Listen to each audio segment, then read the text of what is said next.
Secara akal saya tanya, kita boleh tanya kepada orang yang tidak beriman kepada Allah Ta'ala, dia bagaimana nak beritahu tentang isi kandung Al-Quran ni? Bagi dia tidak pernah belajar, tidak pernah membaca, menulis pun tidak mampu. Baik, maknanya untuk menyampaikan ilmu secara Islam pun bagi dia tidak mampu. Okey, kalau kita itu satu kekurangan, tapi bagi Nabi itu satu kelebihan. Kenapa? Supaya orang tidak boleh kata Al-Quran ini datang daripada Rasulullah SAW. Orang tarikh barat ada yang mengatakan sebenarnya Nabi ini mendapat perkara-perkara yang Al-Quran ini hasil daripada baginda membaca kitab-kitab karangan ulama-ulama Bani Israel dahulu. Tapi dengan mudah kita dapat sangka Nabi tak boleh baca. Nampak tak? Jadi sebenarnya Islam ini agama yang dia tak ada sebarang kawan. Orang tengok apa isu pun, kita ada jawapan kita. Sebab tu jadi orang Islam adalah satu benda yang begitu bermakna. Kita bukan berada dalam satu agama yang penuh ketakutan. Kita orang tak tanya lah soalan kita tak jawab. Tak ada. Kalau kita tak mau jawab, itu masalah kita. Kita percaya sama jawapannya. Rujuk kepada yang pakar. Okey? Dalam Islam tidak ada erti ketakutan dari sudut fakta. Kerana Islam berdiri di atas dasar ilmu. Kalau tengoklah hadis ni, Nabi kata masaluma ba'asanillahu bihi minal huda wal ilmi. Nabi ni datang membawa ilmu, Nabi juga datang membawa hidayah. Jadi Islam adalah agama yang penuh dengan ilmu. Bayangkan kalau Nabi juga dapat kita hurai sampai kita boleh keluar macam-macam formula dan juga kaedah yang berbagai daripada ucapan baginda, tidak tanduk baginda dan sebagainya. Jadi tidak heranlah kalau kita tengok ayat yang mula-mula turun sekali, ayat surah Al-Alaq, Iqra' bismi rabbikal ladzi khalaq, yang mana ayat ini menggesa supaya membaca, supaya nak beritahu kepada kita bahawa agama Islam adalah agama membaca. Kata guru saya, Fadilatul Syekh Sa'ad bin Sa'ad Jawish Al-Husaini, kaifa ummatu Iqra' la taqra'. Macam mana umat kepada ayat yang turunnya yang pertama namanya Iqra', tiba-tiba umat ini tidak membaca. Kaifa ummatu Iqra' la taqra'. Macam mana umat Iqra' tidak membaca, tidak mahu membaca. Jadi umat Islam dia kena jadi umat pembaca yang banyak membaca, banyak mencari maklumat. Kerana Islam adalah agama yang menyuruh ke arah ilmu. Kenapa? Ilmu ni wasilah. Ujung nanti kita akan dapat kebenaran Islam. Kalau belajar perubatan, tak terfikirkan macam mana Allah Ta'ala cipta begitu kompleks jiwa kita, diri kita, sampai dengan sel sehalus-halusnya. Baik, adakah ini adalah bukti bahawa ia satu kejadian secara tak sengaja? Daripada situ kita dapat menunjukkan betapa hebatnya kebesaran Islam itu. Jadi sebenarnya mana-mana ilmu yang kita mempelajari, baik ilmu agama ataupun ilmu perubatan atau apa ilmu sekalipun, kita akan nampak hebatnya sebenarnya Islam, dan kita akan jumpa hujung kebenaran itu adalah sebenarnya Islam. Okay? Hadis ini sangat jelas menunjukkan bahawa Islam menggalakkan manusia agar mempelajari ilmu, mengamalkannya dan menyebarkannya kepada orang lain. Ini kerana ilmu adalah suruhan yang menerangi mata hati manusia, lalu dia akhirnya menemui hakikat kebenaran risalah Islam melalui ilmu yang dipelajarinya. Ramai orang masuk Islam bukan dengan sebab dia tak puas, tapi dengan sebab dia belajar. Dia jumpa akhirnya kebenaran Islam sendiri. Banyak pakar biologi kadang-kadang masuk Islam, bukan Islam, selepas dia tengok macam mana Nabi bercerita tentang dia punya perjalanan bayi dalam badan daripada utupah ke alaqah, sedangkan benda tu langsung tidak dapat difahami oleh masyarakat lampau, melainkan dalam tempoh-tempoh kurun yang terakhir. Benda tu kenapa? Macam mana dia disebutkan oleh Al-Quran? Sehingga akhirnya dia menerima Islam hasil daripada ilmu yang mereka cari.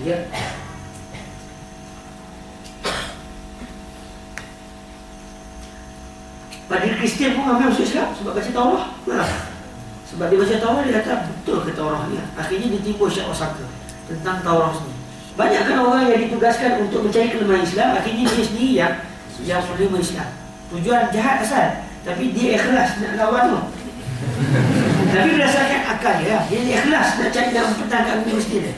Tapi berdasarkan ilmu, akhirnya tak lupa kebenaran itu pada agama Kristian. Akhirnya dia terpaksa terima tentang Islam. Banyak kisah-kisah yang kalau kita tengok sangat aneh ya. Orang keluar masuk Islam kerana dia mempelajari. Dia murtad pada agama dia kerana ilmu. Tiba-tiba orang Islam keluar pada agama Islam.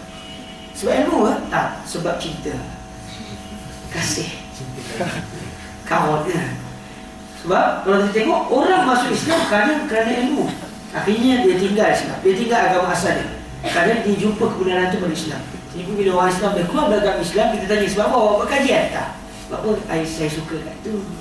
Itu saja yang kita mampu membeli harga neraka Allah selama-lamanya untuk mencari cinta yang tidak semata.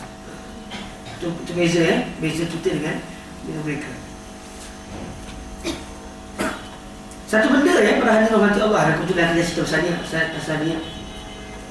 Saya ketika ada buat satu kertas kerja reka, ada orang Malaysia minta pandangan kita selaku pelajar di sini dalam menyelesaikan isu murtad. Kan? Orang Malaysia banyak isu murtad apa semua. Akhirnya saya pun buat sedikit kajian. Saya datang kepada ulama dalam masalah murtad. Mazhab Syafi'i kata wajib bunuh.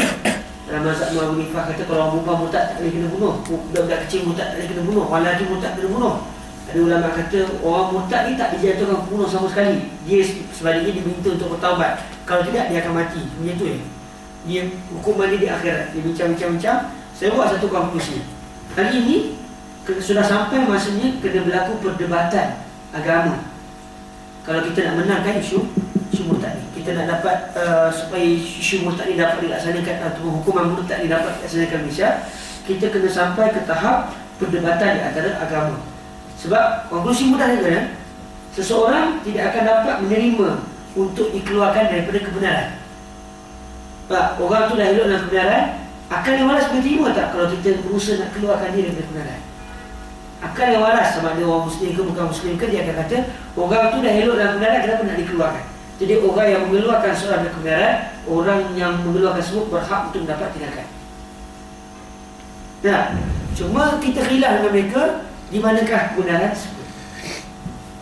Dalam Islam, dalam Kristian.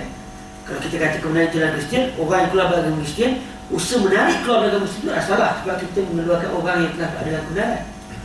Kalau kebenaran itu ada dalam agama Islam, kalau kita keluarkan orang daripada agama Islam, kita telah melakukan satu jenayah sebab mengeluarkan dia daripada kebenaran. Itu khilaf kita. First, pertama tu semua setuju lah. Konsep pertama, kita rasa salah tindakan orang yang nak tarik orang keluar daripada kebenaran. Cuma kita tak tahu di mana kebenaran tersebut. Kita tahulah, dia orang pun kata kebenaran itu agama mereka. Kita kata kebenaran itu ada pada agama Islam. Baik, penyelesaiannya macam mana?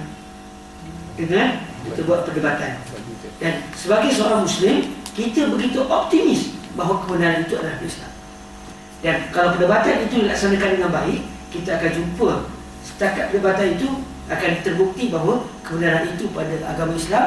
Maka berdasarkan mantik yang pertama tadi, tak boleh seseorang itu dikeluarkan daripada agama Islam. Kalau dia dikeluarkan, maka dia berhak untuk dijatuhkan hukuman. Tapi kalau dia kata dalam perdebatan itu Kristian benar, kalau berdasarkan mantik yang pertama, salahlah kalau Kristian dikeluarkan dari agama dia. Tapi kita sangat optimis sebab kita adalah agama Islam di atas dasar kebenaran. Maka garanti kebenaran itu akan ada pada Islam. Cuma tugas kita kena siap sedia mencari kebenaran yang ada dalam Islam agar jangan sampai kita pula yang tak jumpa kebenaran tersebut. Dan berdebat kali tak jawab. Jadi kawan-kawan kuliah Usuluddin khususnya adalah orang yang saya bertanggungjawab dalam isu ini. Saya bukan kuliah Usuluddin. Saya syariah. Berdebat dengan Wahabi boleh insya-Allah kan. Tapi dalam perdebatan dengan agama lain, dia memerlukan kepada kajian tak agama tu. Juga kajian tak agama kita secara dalam, bagaimana kita nak menerangkan supaya dia dapat menerima dengan akal. Jadi itu di antara tugasan yang perlu dititik berat oleh kawan-kawan pengajar agama dalam bidang Usuluddin yang mempelajari perbandingan agama. Kalau selama ni kita mungkin baca Al-Quran 11 kali khatam, lepas ni kita tambah bulan pertama Al-Quran khatam, bulan kedua Bible khatam, bulan ketiga Al-Quran pula, bulan keempat Bible khatam. Itu semua dapat pahala tu. Talaki Bible sampai khatam. Itu benda yang penting bagi kawan-kawan kita yang mempelajari bidang bukan supaya masuk Kristian, tapi supaya mereka dapat mendalami apakah yang ada dalam agama Kristian. Sebab kalau kita kaji betul-betul, memang kebenaran itu sebenarnya ada di Islam.